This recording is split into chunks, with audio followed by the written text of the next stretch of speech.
Have you ever wanted to make amazing stylized hair for your characters, but Blender's current hair system was just a bit too realistic? Well, I figured out a way to do it and keep it optimized as well, so you can use this method for animation, still renders, and even games. So let's get right into it. Before even opening Blender, I make a sketch to plot out the general shape of the hair. Even though your model sheet should already have a hairstyle on it, it's still a good idea to draw out the general clumps, each in their own color-coded sections. I found this helps clean up any visual noise a reference may have. Each section is divided into 3 or 4 individual hair strands, and these will dictate where the hair objects will actually go. Since I'm halfway through modeling Cassie here, I just took a screenshot of the viewport in the front and the side, and then lined them up in Clip Studio Paint. Once you're happy, export the sketch and drag it back into Blender. Make sure to line it up with the rest of the character images. Now that we have our sketch lined up, we can actually start making the hair. Create a curved circle and a path curve. Make sure it's a path curve and not a Bezier curve. A Bezier curve will allow you to control the fall off of the radius, which can lead to some lopsided looking hair. A path curve doesn't do this. Instead, the fall off is controlled evenly by the U order found under the active spline tab in the curve's data properties. Keep it at the maximum amount it will go. If you have some more points, you may have to increase it. Then add a geometry nodes modifier to the path curve and drag in the curved circle from the outliner. Add a curve to mesh node and then use the circle as the profile. Now's a good time to shape the circle curve into something a bit more hair shape. If it's too big, scale the circle down in edit mode.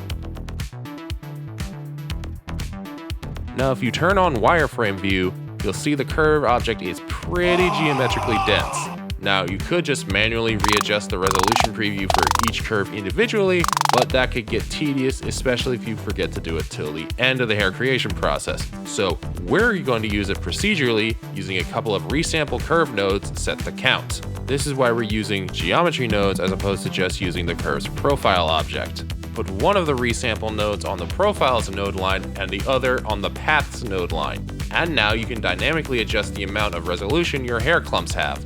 Connect the count settings of both to the group input node, make sure you name them accordingly in the group tab, and now you can adjust the resolution on an object by object basis. I've put a much more advanced version of this setup on my Ko-fi, which has a few more features like the ability to randomly choose a profile curve on a curve by curve basis, or the ability to make the hair look far more messy. I'll put a link in the description. Now we can start shaping the hair.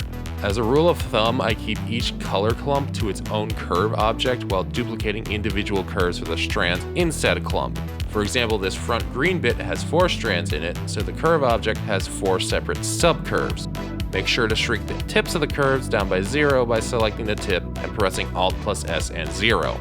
Now add a for each elements node and reconnect the node so that the curve mesh node is inside it, and put a merge by distance node after it to clean out any weird shading caused by this. Now it's just a process of styling the hair to your sketch. This is why we hooked up the resample counts to the group input. That way the back hair can be as long as it needs to be without sacrificing mesh density and while keeping the poly count down. If you have symmetrical clumps like I do, just add a mirror modifier to the curve object with the head as the mirror object. Make sure to turn off merge and clipping so you don't get any weird interference. Once you're happy with the hair, create a new material on one of the clumps, name it something like matte-hair, and then add a set material node to the very end of the geometry node group, and then set it to your new material.